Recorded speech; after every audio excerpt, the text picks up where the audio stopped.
வணக்கம். சற்று முன் கிடைக்கப்பெற்ற மிக மிக முக்கியமான செய்தி ஒன்று வெளியாகி உள்ளது. அனைத்திந்திய அண்ணா திராவிட முன்னேற்ற கழகத்தில் ஓபிஎஸ் அவர்களுக்கு புதிய பதவியா? அதாவது 2026 ஓபிஎஸ் அவர்களுக்கு ஒருங்கிணைப்பாளர் பதவி முடிவடைகிறது. ஆனால் இணை ஒருங்கிணைப்பாளர் பதவியும் அப்பொழுதுதான் முடிவடைகிறது.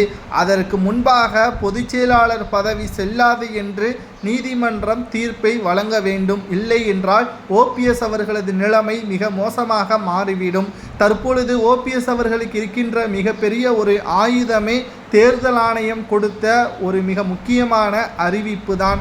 அதாவது இரட்டை இலை சின்னத்தில் ஓபிஎஸ்ஸிற்கும் உரிமை உள்ளது. அதிமுகவின் நிர்வாக பொறுப்புகளை அவரும் பார்வையிடலாம், அவரை யாராலும் தடுக்க முடியாது என்ற ஒரே ஒரு அறிவிப்பு மட்டும்தான் அவருக்கு சாதகமாக இருக்கிறது. இதை பயன்படுத்தி கொண்டு அதிமுகவில் எடப்பாடி பக்கம் இருக்கின்ற முன்னாள் அமைச்சர்களையும் நிர்வாகிகளையும் தனது பக்கம் வரவழைக்க வேண்டும். இதற்கு முக்கியமாக எடப்பாடி செய்யக்கூடிய விஷயம், நடந்து முடிந்த மக்களவை தேர்தலில் அதிமுக தோல்வி அடைந்ததற்கு எடப்பாடி தான் காரணம் என்பதை நிர்வாகிகளுக்கும் முன்னாள் அமைச்சர்களுக்கும் தெரிவிக்க வேண்டும். ஏனென்றால் சரியான கூட்டணி இல்லாதது, சரியான வேட்பாளர்களை சரியான முறையில் தேர்வு செய்யாதது அதிமுகவின் தோல்விற்கு வழிவகுத்துவிட்டது.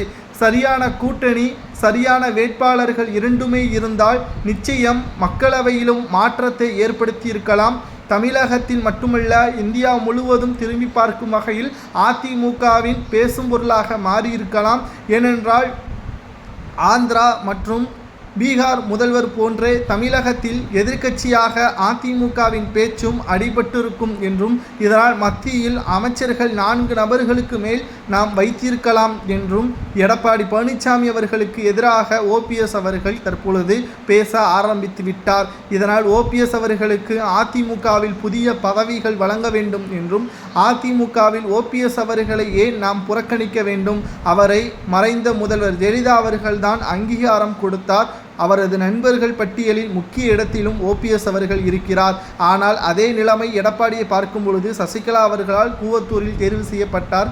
சிறைக்கு சென்ற பிறகு சசிகலாவின் முதுகில் குத்தியவர் எடப்பாடி. மக்கள் அதற்காகத்தான் அவரை புறக்கணிக்கவும் செய்தார்கள். ஒன்றை மட்டும் மறந்துவிடக்கூடாது, துரோகம் செய்தவர்களை நிச்சயமாக மக்கள் ஒருபோதும் மன்னிக்க மாட்டார்கள். மக்களவை தேர்தலிலும் சரி, அதற்கு முன்பாக நடைபெற்ற தேர்தலிலும் சரி, ஏன் விக்கிரவாண்டி இடைத்தேர்தலில் போட்டியிடவில்லை? சரி, ஈரோடு கிழக்கு தொகுதி இடைத்தேர்தலும் ஜனவரி மாதம் அறிவிக்கப்பட உள்ளது. அதிலும் எடப்பாடியால் தோல்விதான் தழுவார் என்றும், அதற்கு பிறகு ஓபிஎஸ்ஸிற்கு ஆதரவாக நிர்வாகிகள்